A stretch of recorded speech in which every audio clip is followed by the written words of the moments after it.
Welcome to selfdiscoverymedia.com, where the orchard of wisdom shows are at your fingertips. It ignites your soul, your heart, your spirit, your mind, and your body with illumination from people who have made the journey before you. They're here now to help you on your journey, on your path of self-discovery. We are funded by you, the audience, and the people we interview. If you wish to support us, please go to selfdiscoverymedia.com and press on our Fund Action button. Anything is appreciated. We would like you to sit back and enjoy the shows. Here we go. Good morning, good afternoon, and good evening, everybody. Welcome back to another edition of Quantum Spirituality right here on selfdiscoverymedia.com. I'm your host, Sara, and my guest today is Marilynn Hughes. Boy, gosh, the out-of-body travel is the key to understanding our purpose here in life. Well, everybody's been moaning the fact that they can't travel right now, but she's saying you can travel out of body, so we can go anywhere, anytime. So what is our purpose here, and how do we step into our life and understand what we are intended for and to accomplish it while we are here? Her out-of-body travel foundation, founded in 2003, her mission is to reduce spiritual and physical hunger worldwide. Marilynn has experienced and researched and written and taught about out-of-body travel and mysticism since 1987 and has appeared on dozens of radio and television shows to discuss her thousands of out-of-body experiences. And she's also studied the ancient sacred texts and major and minor world religions, as well as Catholic and mystical, ancestral, biblical. Oh my God, the list goes on. I invite you to come and look at her blog because there is an awful lot here that she shares, and a lot of links to many things that you can go to, of course, including her book, which we're going to be talking about today, The Lord of Redemption. So instead of reading all of this and taking up all our time, I want to dive right into our wonderful time here together. Marilynn, welcome to the show. Thank you very much. It's great to be with you, Sara. With all this out-of-body travel, how do you have time to do all that you do? Good question. Sometimes I feel like I'm struggling to keep up, but yeah, definitely. Now, let's talk about out-of-body travel, because a lot of people just, kind of don't get it, think it's a lot of woo-wee, but, we all are all capable of it. And it's just kind of stepping out of the physical consciousness, isn't it? More into the spiritual or divine consciousness. Well, that is a simplified version of it. Absolutely. Yeah, we are stepping outside of our consciousness, out of our body. Out of body travel is literally what it says, an out of body experience. But there are also other types of mystical travel, which would include inner travel yes, as well. So it's kind of an all-inclusive term, but yes, it is actually an experience where you actually separate and enter into your spirit, and then there's an infinity of possibilities of where you'll go from there. Yeah. There was a wonderful movie, Doctor Strange, where his mentor at one point pushes him out of body and says, "What do you think you are? Just matter?" And I loved it. I thought, oh, finally, a movie that's actually talking about it, because we are so absorbed by our physical. Yes. That we actually restrict and limit ourselves, because this is a vessel that we're in, but that doesn't mean we have to be trapped within it. Right. Exactly. Yes. And that anybody can do this out-of-body experience, but I think you made a very good point about know your inner self to know your outer self, or the outer where you go, because everybody is always looking outside of themselves for solutions as to who they are, why they're here, what is their purpose, where really it's an inside job, isn't it? It is an inside job. And ironically, going back to our purpose here, it's very simple, and yet, not quite as simple as we'd like it to be, because it is a process. There's a reason for us being here. And I often tell, I do spiritual counseling with people, and I often tell people, if you're incarnate here, you can be certain of a few things. One is that you have purification to undergo within your spirit. We're in a realm where we do that type of work. We have to identify and purify good and evil elements within ourselves and within our world around us. And so we have purification to do. We have to address, identify, and overcome and transform the misunderstandings we have about reality, about love, about God. And as we do that, we begin ascending ever higher and closer to an all-holy God. And, you know, in order for us to become more compatible to him and the higher spheres, we have to overcome those things within us that are not compatible to those higher realms. And that is the darker or evil elements within ourselves that we generally don't see. And so why out-of-body travel is the key to that, it's because when you have the out-of-body experience, you are leaving the physical vessel, literally. Very, I'm going to say solidly, but you know what I mean when I say that. You're solidly leaving your physical vessel. You're entering into your spiritual vessel where you become capable of receiving this influx, which comes from the Holy Spirit, comes from actual, you know, experiences that you'll have with teachers, guardians, angels, who will show you, they will tell you, this is what you need to do. Where, you know, as human beings, we could literally dilly-dally for 15 or 20 years trying to figure out, well, what is it? Yes. So they will tell you, yes. But not only will they tell you, they will put you through it energetically. So you feel it, you know it, you breathe it, you smell it, you bleed it. You are it. You understand it right away. Yes. And with that, it accelerates your path so much because you are able then to come back and you know exactly, where do I begin? This is where I begin. And so you've actually started already by cutting off 15 or 20 years of dilly-dallying around just trying to identify what it is you're here to overcome. What are the delusions, illusions that you hold? What are the vices that you don't see within yourself? Because, you know, we all have them. We're not unusual. We're all this, you know, it's funny how similar we are. We all struggle with much of the same thing. But the out-of-body travel experience allows us to pinpoint, direct, and head on what we need to be focused on overcoming and accomplishing. And so that's why it creates such a high acceleration in the spiritual life. I've got so much to address there. Number one, we go to this higher power of a unified God, not a divisional God. Right. Which we have here on Earth. The out-of-body experience is one of the most supreme feelings you could ever have, because it's one of peace, it's one of everything and nothing. It is just simply is. It's absolutely wonderful.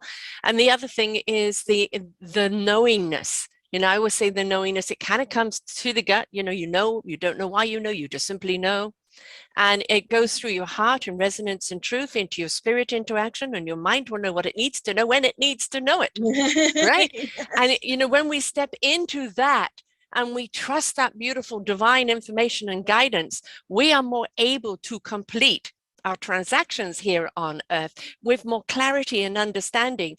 But we've got this human intellect where we need to understand everything. What's the gain in it? What's this? We get so caught up in that loop that we're not doing the internal to external divine source. We're just living this external life of expectation and assumption and illusion. And the longer we stay there, the more we're just going to be disconnected from any form of source of being. Exactly. We will get caught up literally in the mass retain, which is the delusion of this world, you know. They call it the hysteria. This world is created to serve that purpose. But part of the purpose of our incarnating here is to overcome the mass retain, to be able to rise above it, to be able to then enter into that celestial harmony, which will propel us forward. One of the things I talk about a lot in my books are the prophets, saints, mystics, sages, and ascetics from all world religions, tribal religions, and not religions throughout the world and throughout time, and how they have left behind this gold in the ancient sacred texts. One of the films we have available on our YouTube channel, and you can watch everything for free. Our books are free downloads. You can do whatever you want at the website at outofbodytravel.org. But it's called The Stairway from Earth to Heaven.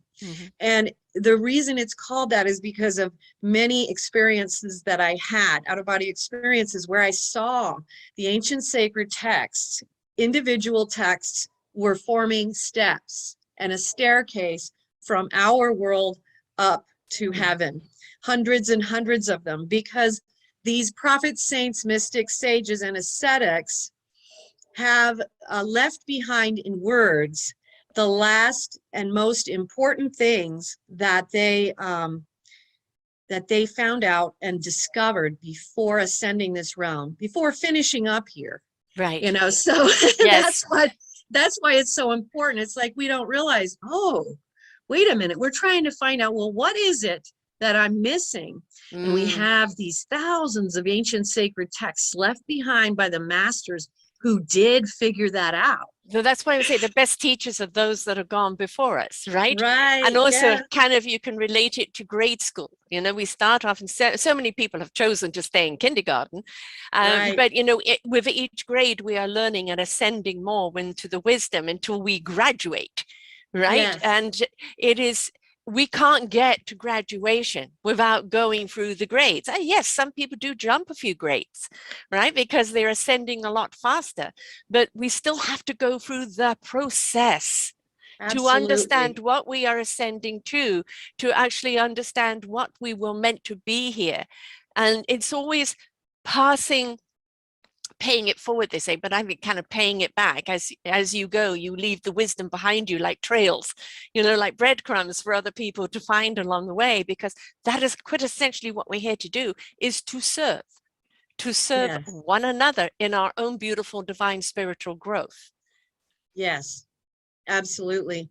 And ironically, what you just mentioned there about serving one another reminds me of another aspect of what I've been taught and what I try to tell others is, you know, creation continues to create, and we are required to give back to creation that which creation gives to us. Yes. And so what happens is, you know, as we receive this beautiful guidance and direction and assistance from beings who are higher than we are, we then also get called into various functions to help other souls who are either in our level of development or lower than our level of development. And, you know, one of the things I wrote about in great detail was about my journeys into the purgatorial realms and the hell realms, where you're working with souls who are trying to get a little bit higher, take the next step in their consciousness and their awareness. And a lot of times people get very uncomfortable with the idea that there is a lower realm or a hell realm. But what I try to tell people is to understand, you know, we're not the highest and we're not the lowest, you know, so we get assisted by those who are above us. We assist those who are below us. We're in the middle, you know, we're somewhere moseying around the middle of, you know, evolutionary spectrum. And so, yes, there are higher existences, there are mid-level existences, and there are lower existences. And it's not as surprising when we look at it that way. No, you know I mean, it's the different volumes of energy. Right? You know, just where is the volume of energy? And people that resonate on a very, very low volume, you know, it cannot be of service to anyone because the volume is just so low. And you know, when we talk about hell and heaven, you're not talking about pitchforks and the devils and the this and that. You know, the hell is being trapped more in a worldly realm of anger and hate and pain and anguish than it is actually being enlightened and stepping up into a higher love vibration, where you are more elevated, illuminated. And anybody can, I think actually everybody at some point does touch the hell realm. And Yeah. that is part of our, our growth, is to understand, to bottom out, to have empathy for. Right. But then there's that drive of not to stay there, but to learn from, and to use that Yes. knowledge in order to grow. Yes. And, even in the course of our lifetimes here on Earth, we can, variate between these differing degrees, because people Mm-hmm. go through good times and bad times. And so every one of us will Yes. be in places where we're very high in the meditative spheres, and we're very much at peace, and we'll go through periods when we're extremely troubled. And Mm-hmm. that's a normal part of our human existence. But yes, it helps us to generate the empathy and compassion. And one of the things you do in out-of-body experiences as well is you learn how to enter into the pain of other souls. Yes. And what happens is you learn to feel that pain as if it were your own, and you are able to have the compassion and the empathy. It Yes. starts to become generated very Mm-hmm. naturally, because you enter into it. Right. And so it's like, as we talked about, we enter into our own sin, our own vice, our own delusions. We also enter into the pain of others. And when we do that, it really accelerates us as well, because we begin a lot of things. We learn how to assist and Mm-hmm. alter things for other souls, but we also generate compassion and empathy. But we also learn humility, Right. which Yes. is really the crux and core of all spiritual life, Mm. is that recognition that, we really are all so much more alike than we are Oh, different. yes. And we struggle with all the same things. And the best way that we can move through this life is by loving one another as God has loved us. Mm-hmm. And, you mentioned in the beginning about how the out-of-body experience brings you into that ultimate peace. But one of the reasons it does this is because, and this is also common to near-death experiences. You hear this Mm-hmm. from near-death experiencers. You enter into the unconditional love of God. Yes. And when you experience that, and it is so profound, and I've had, Mm-hmm. near-death experience too, but you experience this in out-of-body experiences as Mm-hmm. well. When you experience this, it completely changes you. Utterly. Yes, Utterly. it changes You've you experienced completely. the ultimate. You've experienced Yes, what we're all striving for. yes. And now all of a sudden, you know what love actually is, as a substance, an Yeah. energy, a force of life itself. All of a sudden, that knowledge of what is that? And people say God is love, and they say it very haphazardly, Yes. but it's true. When you enter into it, Yes. the truth of it is so powerful. Of what does that mean, that God is love? Right. It means you That can't knowingly hurt anyone else, because if you hurt anyone else, you're hurting you. yes, Right? You're in that love vibration. Just like if you're in the vibration of feeling the pain and the empathy and the anguish and the understanding of what someone is going through, that is a form of love, because you're caring to feel what they're feeling in order to help them. But when you're actually in the supreme level of love, all you can do is radiate that beautiful vibration and frequency of love out there. And there cannot be any room for hate or fear or loathing or any of that, because to do that would reflect back on you, and you know what love is, and you know that isn't it. So you can't yes, knowingly hurt anyone else or wish anyone else harm. Because you right, can wish them white light and illumination and wisdom, a wishing that they will open up to see. But we can't make people open up. We can, I always say, inspiration begets invitation. We can yes, inspire people to want to open up, but that's their journey here. That's yes, their journey to walk those steps. We can't do it for them, but we can Right. shed light on the next step that they wish, and they're invited to walk up to it. Right. Absolutely. And it is such a, I think that, in the world, the word love is so minuscule Yes. in comparison to what that actually means, Yeah. what it is. Yeah, it's not a big enough word. No. And I think that's part of the reason why, there's all these different, like in theology, they'll have things like agape, and, they're trying to define this ecstatic state where you are experiencing love, but that means you're experiencing God, because God is love. Yeah. But The then is all of a love. sudden you understand, well, this love, which is also God, this is what everything. This is how we change as human beings. This is how we change our world. This is the energy that alters all human consciousness. But as you sorry, we have a bit of a blip here. Hold on. Okay. Sorry, folks, we had a little blip there. The internet wanted to get in on the conversation. Please continue. And it is incomprehensible in human terms. It is something that it's an experience beyond anything that you can even compare it to on earth. It is so far beyond human love, so far beyond soul love. We're having a blip again. Itself.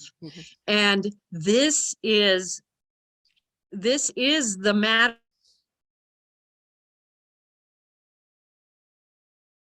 This is something that we cannot put in words. No, we have to feel it. We have to experience it, right? Because it's transcending, and a lot of people talk it as ascending, and it is, how many love songs have been written, how many poets and books and this and that, and everybody tries to capture it, but it's actually in the song. As the song gently starts up and it builds up and it comes up into a crescendo and then gently comes down, it lifts our spirits, our heart, our souls, and it lifts us up into a kind of a feeling almost of epiphany, and it almost touches that feeling. So the songs and the poets always try to capture that, to take us there. But if a song can lift you up into that feeling, just imagine if you did take the stairs and you went up into that outer body experience and you felt what we're talking about, then you will know. And you're talking about the music too, and it reminds me of how in those out-of-body travel spheres, you often find yourself flying through these beautiful realms where this music, the music of the spheres is playing, and it is a music so far more beautiful than any we hear here. Yes. That we cannot, and you're like, gosh, there's got to be a way that I can bring this back, but maybe that's what was happening with people like Beethoven and other great composers. But there for are those many of us who are not that, yeah, it's really hard to actually bring it back. But when you are experiencing it, you literally are lifted into an ecstasy, an epiphany, like you were saying. You are in this ecstatic union with the love of God, and that music, it emanates from the angelic hierarchies and from all life. And so if you understand, and you learn this as you have these out-of-body experiences, that everything generates tones. In conjunction with our frequency. So when you understand, when you're going into these higher realms, you're hearing the music of the angels and the music of the highest celestial beings and of God himself. Right. And that is so beautiful beyond our human conception. And not to deride any of our great classical composers, but it's so much more beautiful than even what they have written and been able to bring into this sphere. It is so well, they're limited, I think, by the very energy in the instruments. And, you know, we're not talking about a sugar high. We're not talking Right. about things going up high and it's like a big sugar buzz and then a crash. We're talking about literally your rib cage opening and your heart expanding and coming out of you and your entire aura, you know, it Yes. just keeping on expanding. I dive into different dimensions, and color is Mhm. very, very important to me. And I've always got a movie going on. So there's always, I'm Yes. stepping into something that's happening. I'm a part of it for a moment and then off I go again. And it's always fascinates me. I like in the morning, just to open my eyes, where did I go? Where did I go? And I could be talking about something and then realize, no, it wasn't an earthly experience. This was an Right. experience in another dimension. We're inclined to limit ourselves again just to the human vessel experience, the Right. human gravity experience. But when we are willing to spread our wings and literally allow ourselves to fly, you know, we start going up those stairs of wisdom and into that outer body experience. And as you said, we bring back the illumination. We bring Yes. back the knowingness, you know, the knowing what you need to know when you need to know it. No earthly Right. knowledge can teach you this. This is the divine wisdom, and it will Right. come when you need to. And it is such trust of that wisdom. It's not your head's wisdom. It's the divine's wisdom that comes through Exactly. you. And there is such trust in it. There's such a beautiful essence in it that I just simply, you know, it's a wonderful feeling. It's beautiful. And as you said, the way it was put to me was, you know, every time we travel there, we're bringing back a bit of heaven to earth. Mm-hmm. Mm-hmm. You know, and so what you were just saying reminds me of that, because that's what we're doing. We're Yeah. bringing frequency and vibration, but Yes. also what we've seen, what we've heard, what Yeah. we've been told. And all of these things cause alterations in our spiritual body and then our physical body. So we are actually Oop, here we go again.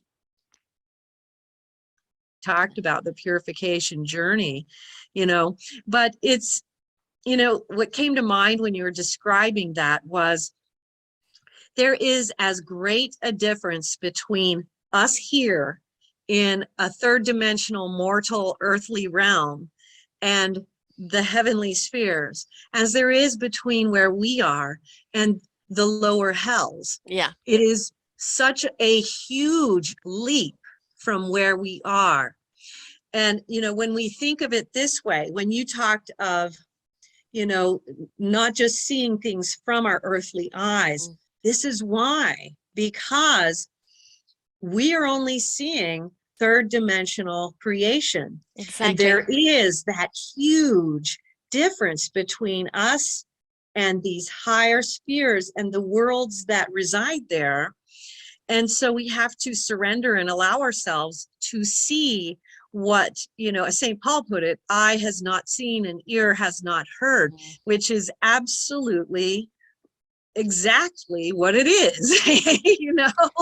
Well, we're all here looking for our meaningful purpose, right? And is, you know, I've often said the analogy is that we're all in self-discovery of what our instrument is. We learn how to play it, and then we find the orchestra to join in which to play it from.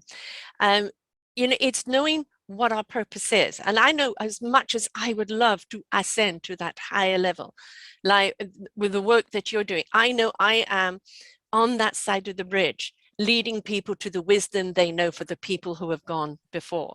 And that is my job. As much as I would like to be on the further up doing something different, I understand this is my job. This is my purpose here. And we all have that purpose. But tell me what you think of this, because for me, the knowledge that was given to me some time ago from 2012 is that we are going from the third to the fifth dimension. And there was a bridge open for many, many years on that fourth dimension, which is the invitation to elevate, elevate our frequency. And that at some point that bridge would be closed. And so, you know, inviting people to because we've got people now working on a, you know, an easy 7 dimension right now that we can reach you way up there. But I'm at the gates of the fifth dimension, helping the fourth dimensioners know where to go. So I'm the database, right? But the fourth dimensional bridge was going to sever from the third dimension at some point if you didn't cross over, because the world needs a higher elevation desperately right now in order to survive, but also not to break up the equilibrium of the universe. Because what if we destroy Earth, it ricochets through the universe. And so there is an urgency that I have been feeling for some time in the healing of our planet, which is the bringing back balance to our planet, which means that we have to elevate to a higher frequency in order to bring about that balance. Exactly. Yes, we do. And, so the way I was shown it was that we would have the choice as individual human beings to either resonate to the higher, the fourth and fifth dimensional spheres, or to stay here, or to possibly even go backwards a bit. Yes. And so what happens is, we choose where our awareness resides for the most part. There are exceptions, but we don't need to get into that right now because it would be a whole nother subject. But because, living in a mortal realm where we're bumping off of each other's realities, things happen. Things happen that do, catapult people either up or down that may not be of their own doing at different points in their lives. Right. But that's not the point right now. But what we choose will be whether we choose to go into vibrating into that fifth dimensional awareness or staying in a base level third dimensional awareness. And, there are many souls on earth, because we do have a wide variety of evolution in this world who are also, going backwards, doing things that are taking them away from God, away from light and life, and away from goodness. Yes. And so we have those different options, available to us. But by vibrating to the higher sphere of earthly existence, we become capable of doing more transformational things, not just in our own life, but in the lives of others. Yes. It's the ripple effect. Right. Exactly. I mean, when you are in exuberance of love, meaningful purpose, you have that reason to get up every day. You really love what you do. It's not work. It is the passion of your life. That frequency and that vibration is going to go out, and it's going to be received by those that feel it. Right. And if they feel it, that's the invitation, or, that's the elevation of them reaching out for it. The third and below dimensioners, as you said, the many a soul that has gone backwards, I always say they're going to go by the way of the dinosaur, because at some point we are going to have more people on Earth in an elevation than we are in the lower vibration. We have to, for the planet's sake, for humanity's sake, if we wish to stay here, because, Mama's pressing that delete button anytime now. The way we treat her, she is not happy at all. And there is that urgency to elevate, but so many people are. You're not going to see it on CNN. You're not going to see it on Fox News. They're feeding the other dimensioners, but there are so many people who have woken up and realize there is more, and they've become exploratory. And in their own self-discovery of their own beautiful, meaningful purpose. And for so many, I have found through all the interviews I've done, it has come from what I call the cosmic 2x4, where literally they were whacked, bottomed out, and from those ashes had to rise. And every single one of them said they will not change a thing, however catastrophic that was for them. The road to recovery and elevation, going up those steps to elevation of who they are and what they're doing today, they wouldn't change a thing. Yeah. I've heard a lot of the same kinds of things, and definitely experienced it as well.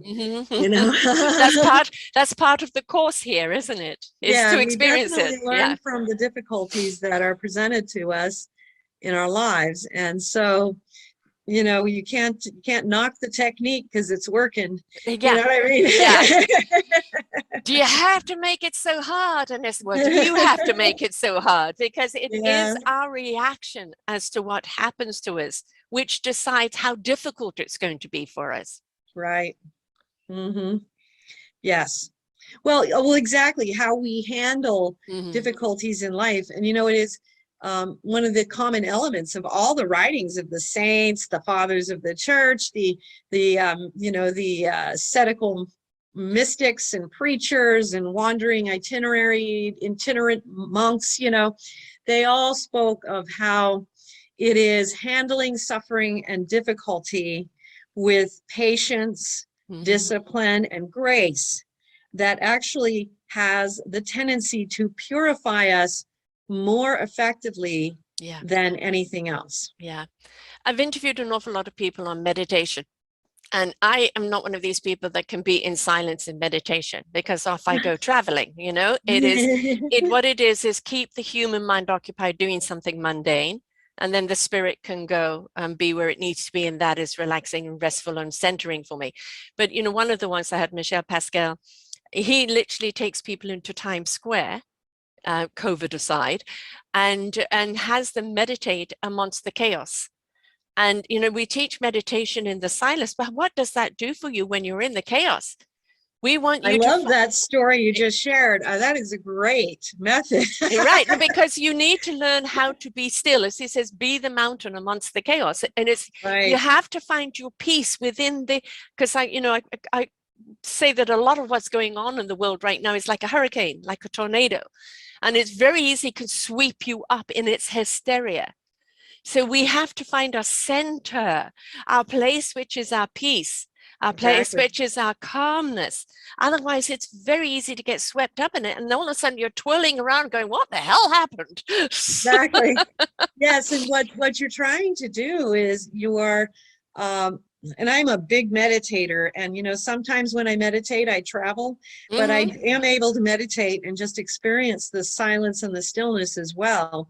And that is such a really excellent technique that he's talking about, because anyone can do this. You can go into a place, make sure it's a safe one, and then meditate there where there's a lot of activity.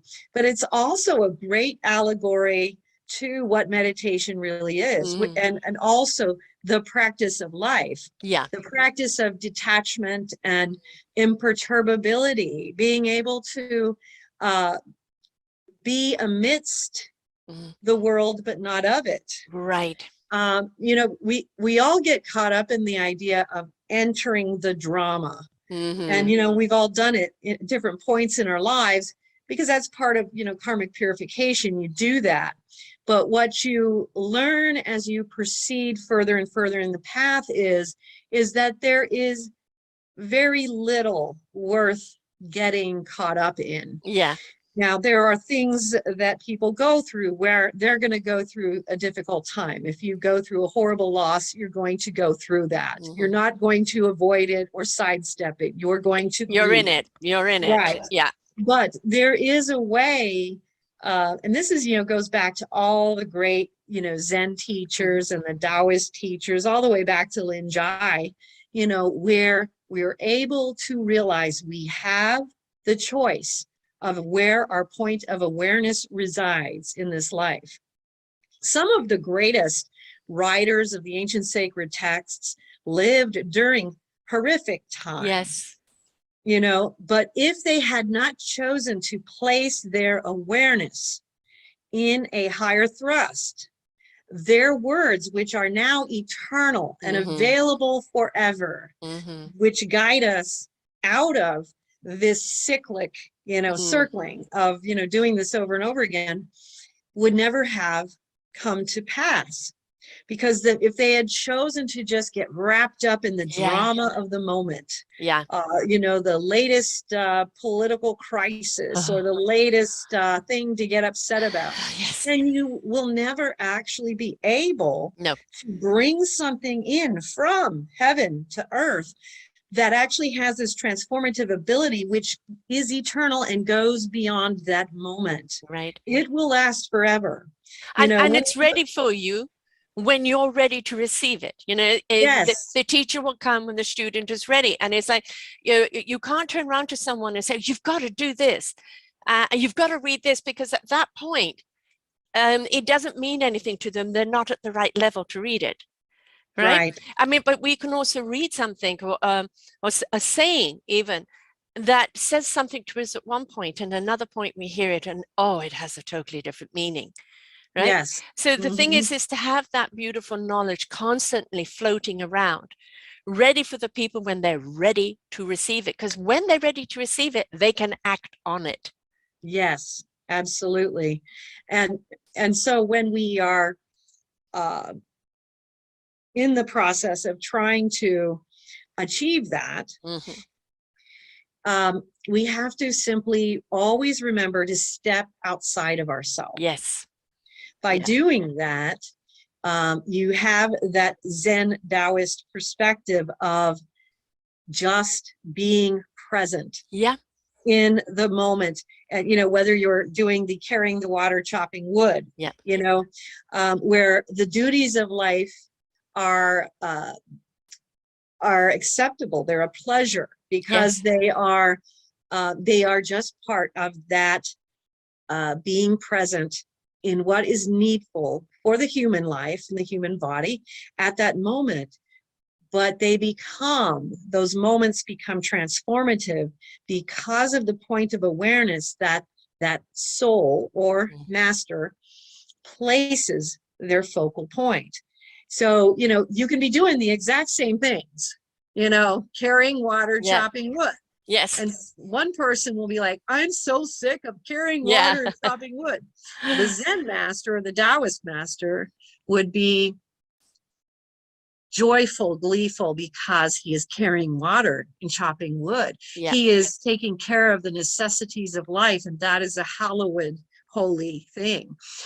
And he is able to enter into that. Right. It's like doing your housework. You may, oh God, I don't really want to do this, but as you're doing it, and you're seeing things come up all shiny and clean, and then you turn around and look at the whole place. Oh God, that feels good.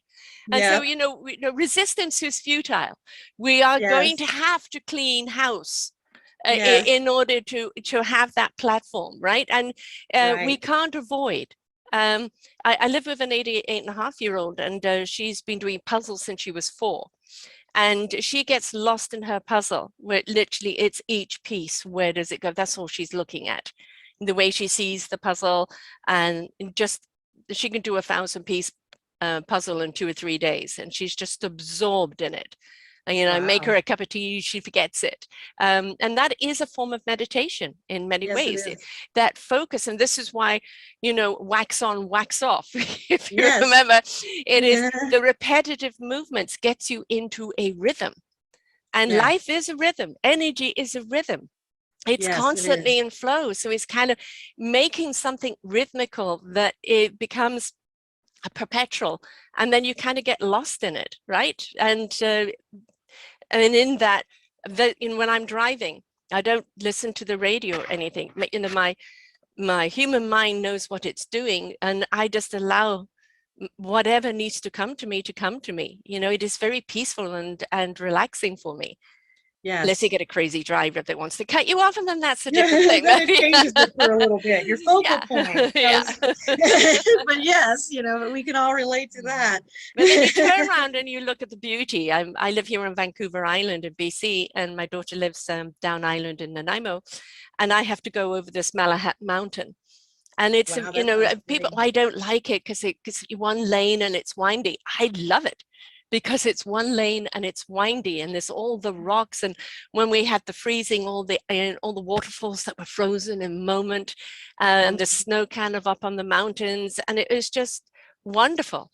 And I think it's let us see the beauty. I don't like seeing naked trees. I like them when they're full of life, but of course when they're naked, they've gone in to replenish and rebuild so that they can bloom out again. And that's the reason why we have seasons, and we have seasons in our own lives too, don't we? Yeah, we do.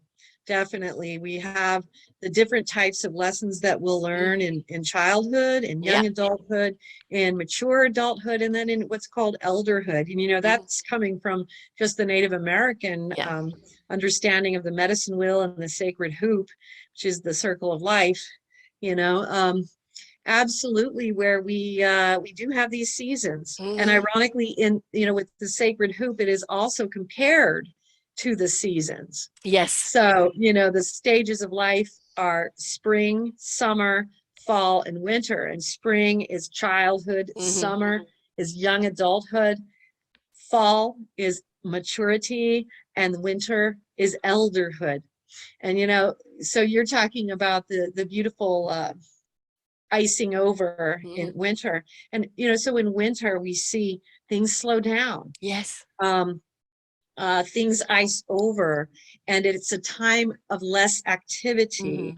And it's a time where the lessons and knowledge attained during one's life is culminated and transformed and is able then to come out and be shared with others. It's also the time to listen to the elders. Right now in North America, we look at elders as old people. When are they going to die? Right? In many cultures, they look at the elders with revere and respect for all that they have paved for others to walk on, for all the wisdom that they've gathered. They look at them with respect and appreciation for who they are, and they go to them for the wisdom that they have gained through their lives. And that is how it should be. That is how it should be. And it'll be a tragic loss if we continue to lose that, because we, and ironically, this goes back to humility. It's understanding that those who have come before us have something to teach us and something of great value to share for us to receive, if we will. We are literally sacrificing the gold by ignoring the elders, you know. And so this is something that hopefully, as the world continues down its path of, you know, secularism and relativism and all these things, that people will remember that the elders have something of great value, and that life experience, that time is so valuable, and it's not something that we can just grasp. Right. You know? No. Again, kindergarten to graduation. It's not going to happen, right? You just don't grasp it. These are things that are, you know, long, hard fought won. You know? Exactly. We earned every gray hair. Yes, we did. Yes, exactly. Yes. You know, but we're seeing actually with, you know, never ever in the history of time have we seen so many elders. The baby boom, it's so many elders alive at one time. And we've just had Sidney Poitier die at 95. We've had Betty White die just short of 100. And, you know, people have revered them and their contribution. And Betty White, bless her, right, virtually up to the end, you know, she was still performing, and a heart of gold with a beautiful sense of humor. But for her, it was, I choose happiness. I choose love. I choose to care. And I may have a humor and a sense of humor about this and that, but my core and my foundation is love. And that's why we loved her, right? And, you know, we look at our elders now, that a lot of people that kids have grown up with, and now that are passing over or going home, as I put it, you know, they're leaving their mark, and that mark is trickling down. But, you know, to the springers that are still in springtime, an elder is just somebody that's too slow, too smelly, too anything else for them. And it's a pity, because if the spring listened to, you know, to the winter, that they would be able to gather so much more information in their backpack to travel with in life. They absolutely would. And that is so important. I like the way you put that, if spring listened to the winter. You know, very well said. I very much like that, because that is what we all have to do. And ironically, you know, it goes both ways. You know, part of the elderhood is winter listening to spring, summer, and fall.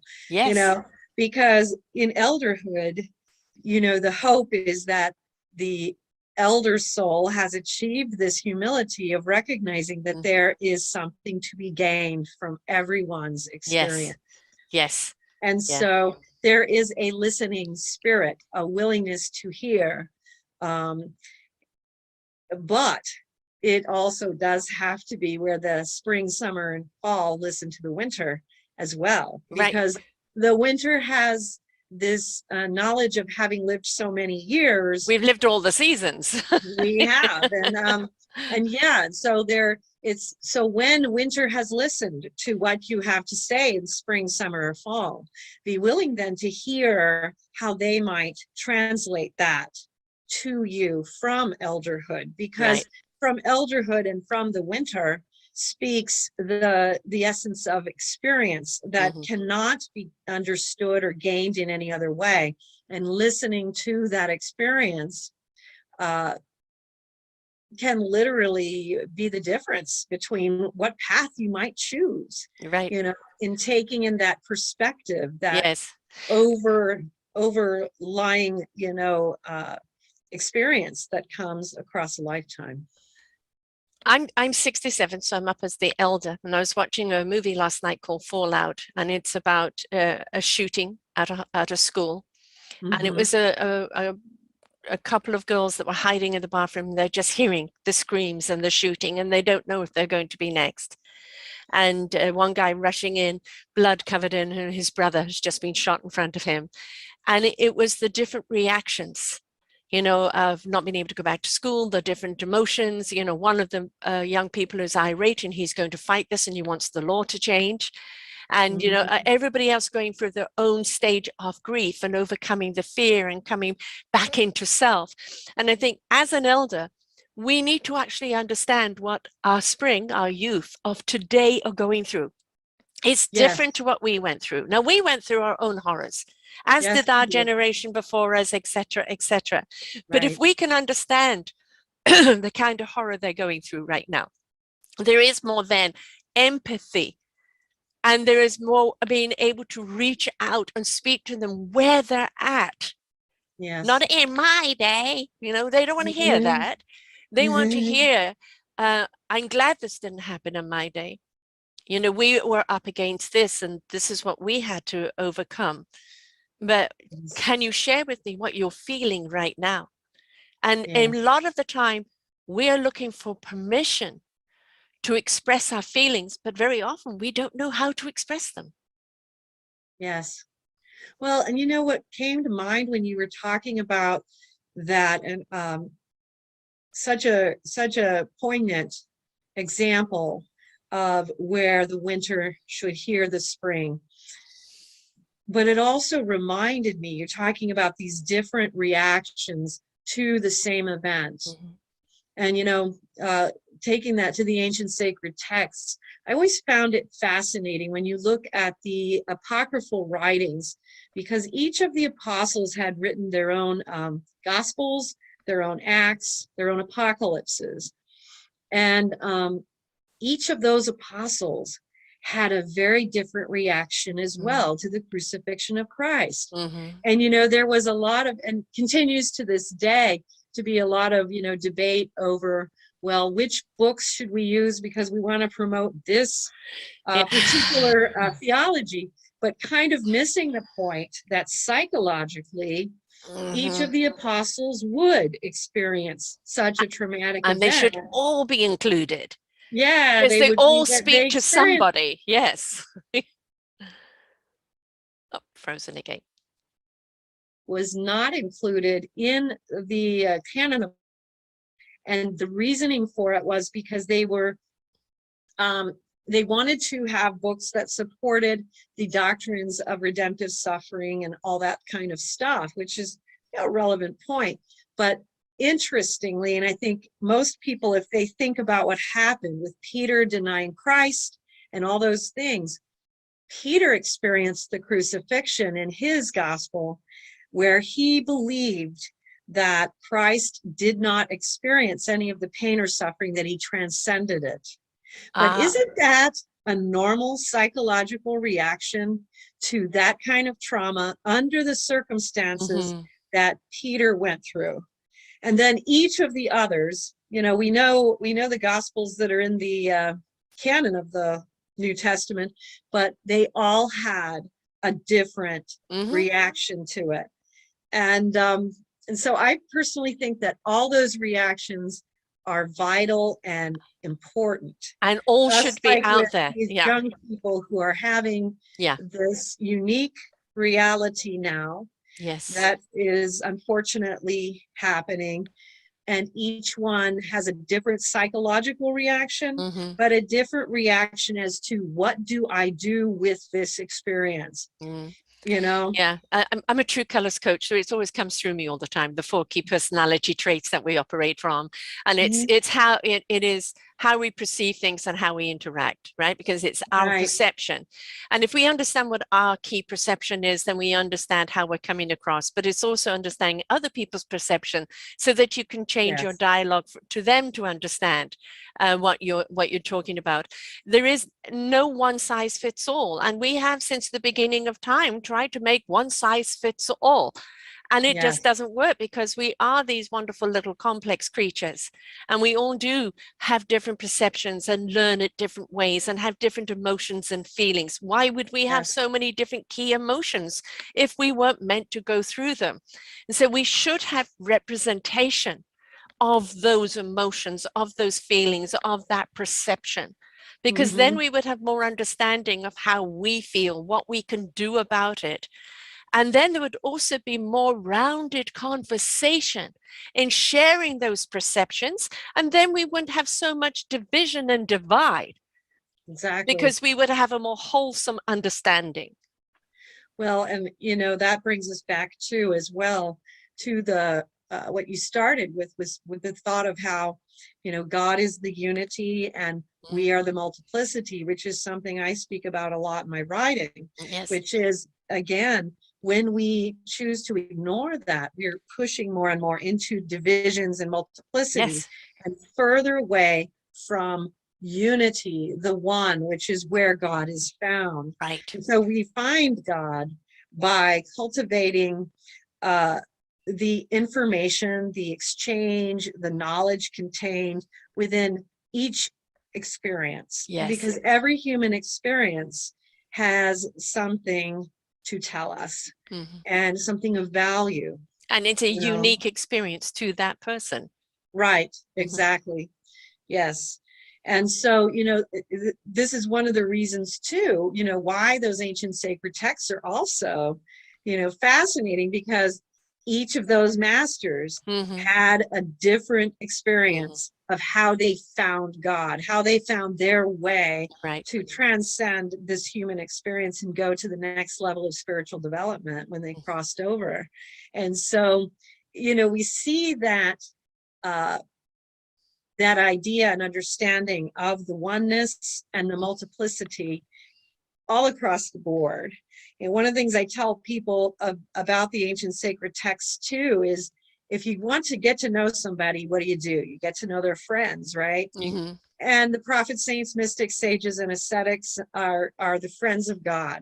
Mm-hmm. And each one of them had, like a multi-faceted diamond, they had this revelation that was given to them, whether it was out of body experience, Mm-hmm. mystical vision, or in another way. And when you bring all of it together, and you're not excluding Right. the experience of God, of other people and other peoples, other traditions, you form a beautiful, infinitesimally faceted diamond, which gives you a much Yes. wholer picture of Um, who God is. But what is the diamond made out of? Many fractals. Yes, I And like that. right. And the fractals are each one its own information.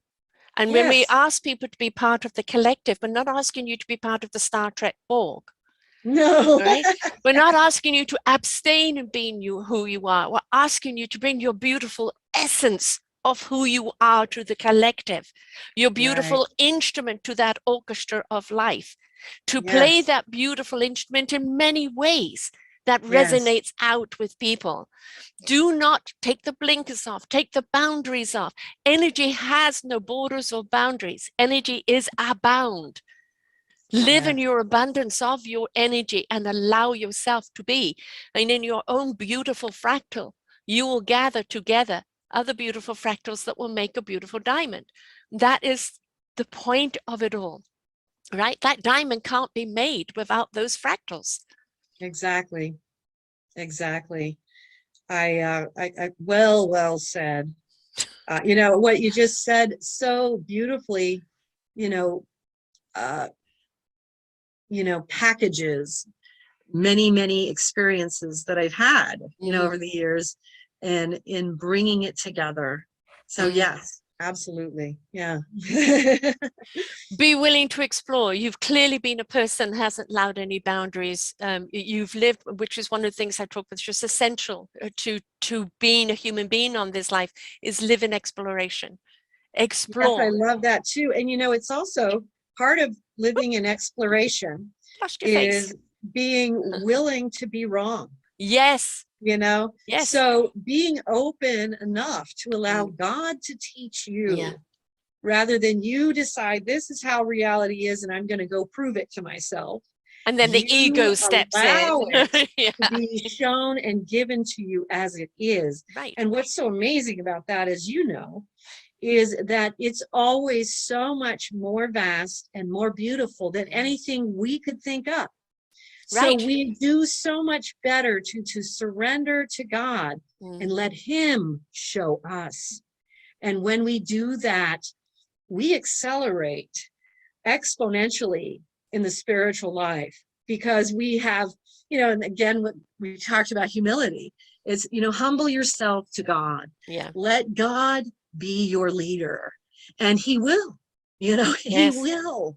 And what you will find by doing that is so far beyond any conceptions you may have in your own mind You're right.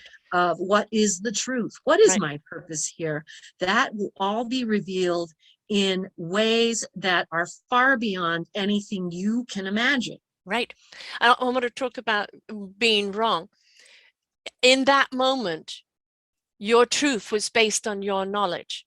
As Right. your knowledge grows, that truth changes.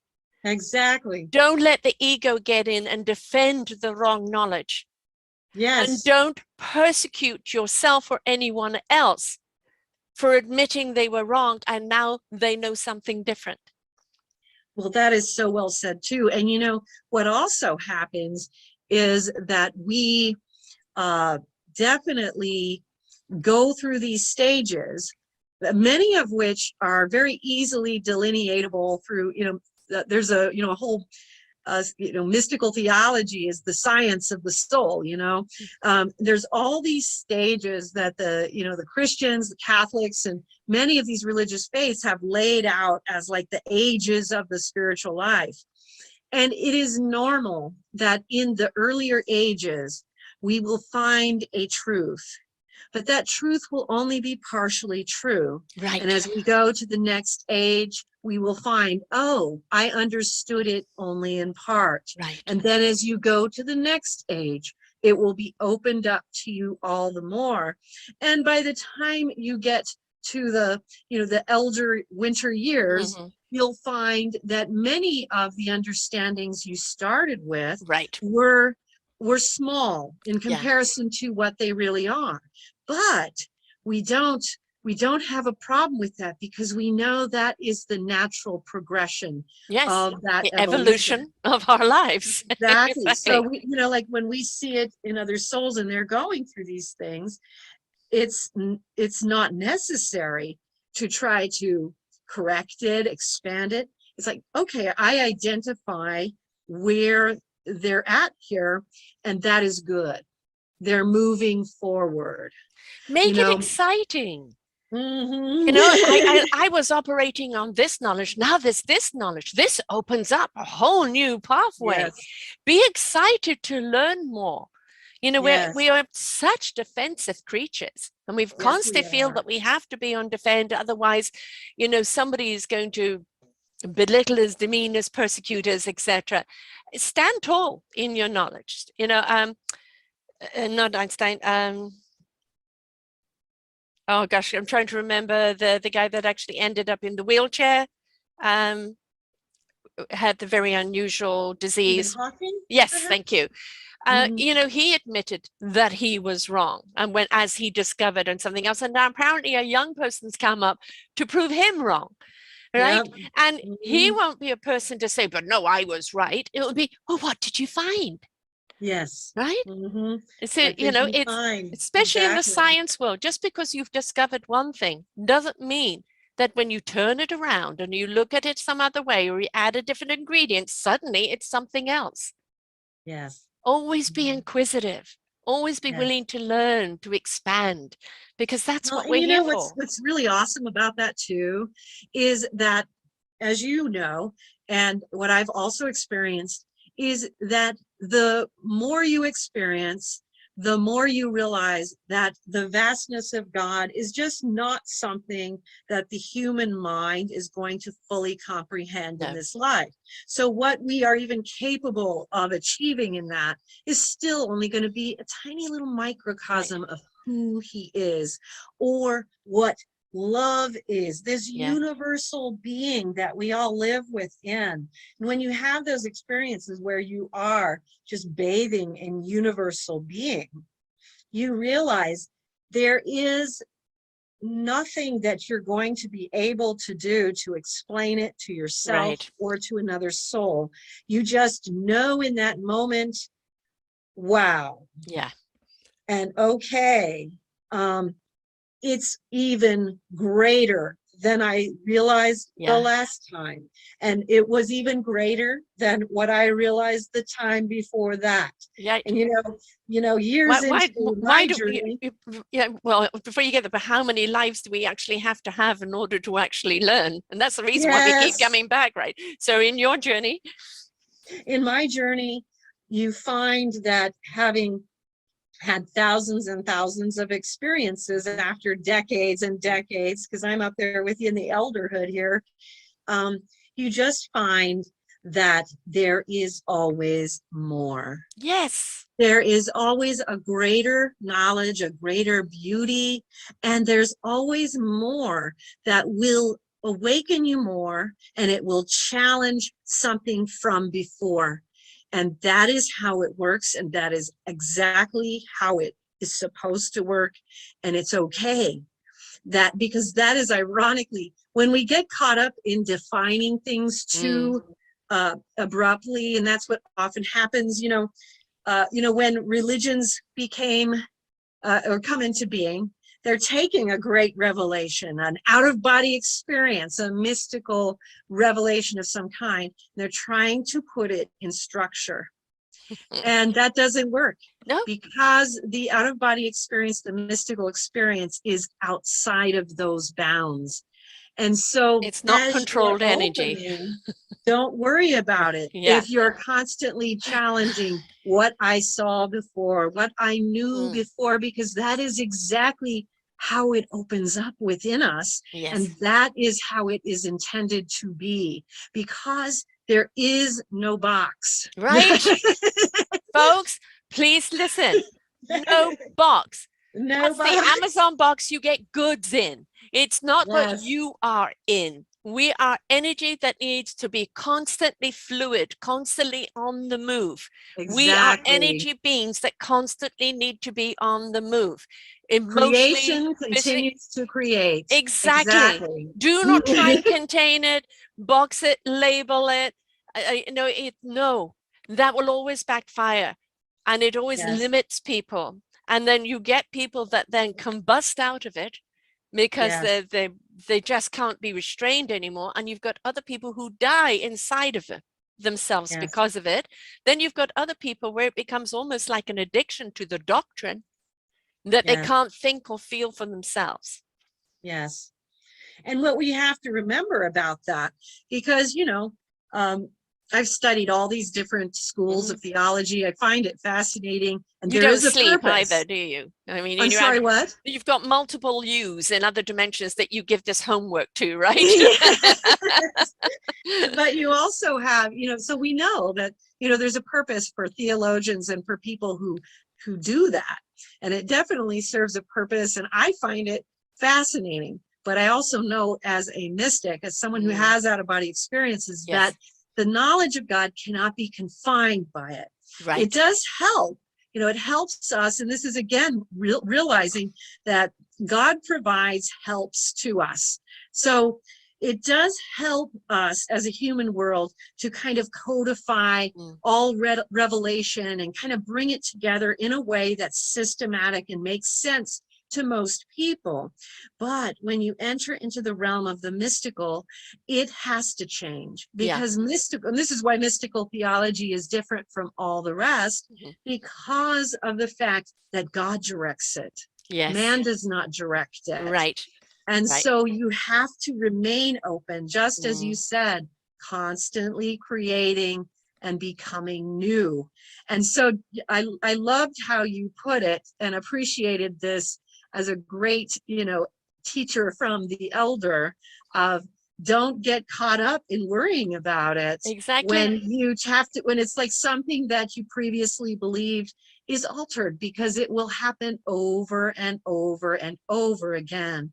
And one of the things I do see a lot with people that I counsel is that, well, but wait, if this, then what about that? And if this, then what about that? And it's hard for people to realize it's okay to allow the new thrust from the spirit to come in. And it's okay to not know the answer to that. You're not being lied to. Well, you just had restrictive information. Right, exactly. Right? I've been lied to all my life. No. You just then have the information at your fingertips there for you to know better. Exactly. Right? So don't go down the blame game. Why wasn't I taught this? Is that you now have opened the door now.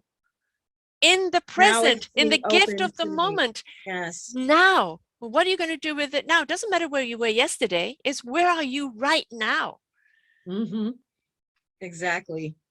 Yes.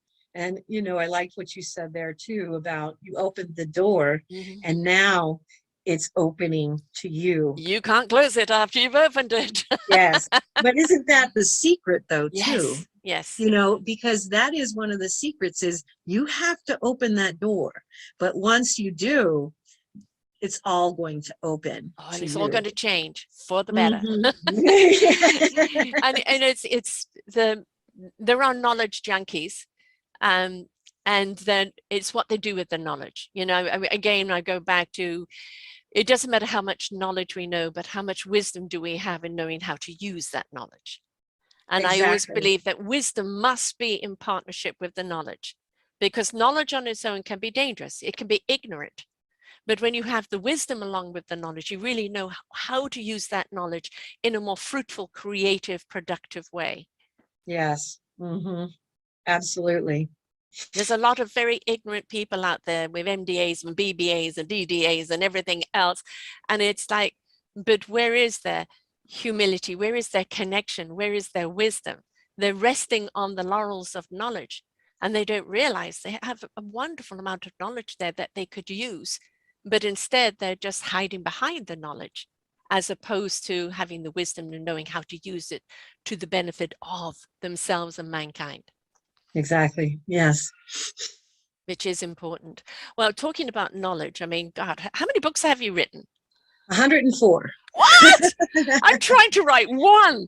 As I said, I swear there are multiples of you in this outer body that you set to work, and then it all comes back downloading. Or either that, or you never sleep. Well, I do, but yeah, it's when the spirit moves you, it's just it's like a typhoon. Yeah. I'm so hoping for that typhoon for my book. I'm hoping that typhoon for my book when I get going, because I'm having a hard time with it. But I finally came up with the title that feels right. And I think when I'm one of these people, when I actually get going, then there's no stopping me. It's just the getting going. So I've got to make time for it, which I keep saying I'm going to do. And then I keep booking shows. So let's talk about this latest book of yours, The Lord of Redemption. Sure. Well, The Lord of the Redemption is the third in the Redemption series, which, there was the Limb of Redemption, the Christ of the Redemption, and the fourth book that I'm writing now is the Aliens of the Redemption, just to give you a little bit of a taste of where we're heading. But the Lord of the Redemption focuses a lot. Each of these books focus on some heightened, out-of-body experiences, mystical experiences I'm having with new areas that I'm traveling into, along with ancient sacred texts from certain writers, where I am able to correlate between what they're talking about and what is now happening to me. And so in The Lord of the Redemption, you're going to be introduced to the tachyon field, which is the field beyond the speeds of light, which is where the prophets, saints, mystics, saints, ascetics, and sages go when they have finished their work here and are going on to the next level of evolution. That's the tachyon field. In the book right before it, we go into the Pure Lands, which is where all the masters reside. It's a beautiful place. In the Limb of the Redemption, we talk about the afterlife journey of souls. The Aliens of the Redemption, we are talking about how extraterrestrial influences, both physical and multidimensional, have impacted the belief systems of humanity throughout the ages. So the Lord of the Redemption is one of my faves because of the tachyon fields. It's just such a beautiful, exciting, new adventure to go into these spaces that are so far beyond what I had experienced before. There is also the Mysteries of the Redemption series, which is a separate series of books. And most people, when they want to start out, I do recommend that they start with the Mysteries of the Redemption and come to Wisdom's Door. And, people can come to the website at outofbodytravel.org. You can download all of my books freely there. We also have 6 films now. One of them is How to Have an Out-of-Body Experience, but there's also The Grand Phases of the Soul, which talks about what we were talking about: purification, discrimination, discipline, the great awakening and pathway of a soul's evolution. Another one, The Staircase from Earth to Heaven, which is about those ancient sacred texts and how they lead us to that higher knowledge and wisdom. We also have The Tao of Mysticism, which is a sequel to How to Have an Out-of-Body Experience, which takes you into becoming a deeper mystic. All of those things are available to watch freely on our YouTube channel and our other channels. So you can go to the website and follow those links and, enjoy them. And I'm always available for email, Marilynn Hughes at outofbodytravel.org. And people send me your questions. You know what I mean? And where do they start? I have a question for you. Do you identify as alien, universal, or human? I think it's all three. Yeah. I think that there is where feels most at home? Well, definitely, I would say universal. Yeah. But they all. I mean, they're all a part of us, right. But there's always that identification where it's like, I know I came here way back, and it was always to ignite the heart and souls, to teach humans to ignite the heart and souls. It's what I've done for all the lifetimes I've been here. But it's like when I say when people pass over, they're going home. They're going home to that universal love. And I don't know if you've seen Avatar, Iwa, the tree of souls, where all the souls are together. And it's whenever I do manage to get up into the universe and travel there, it just feels so like home. And I do find it very difficult sometimes to be here on the human realm. Yeah, for sure.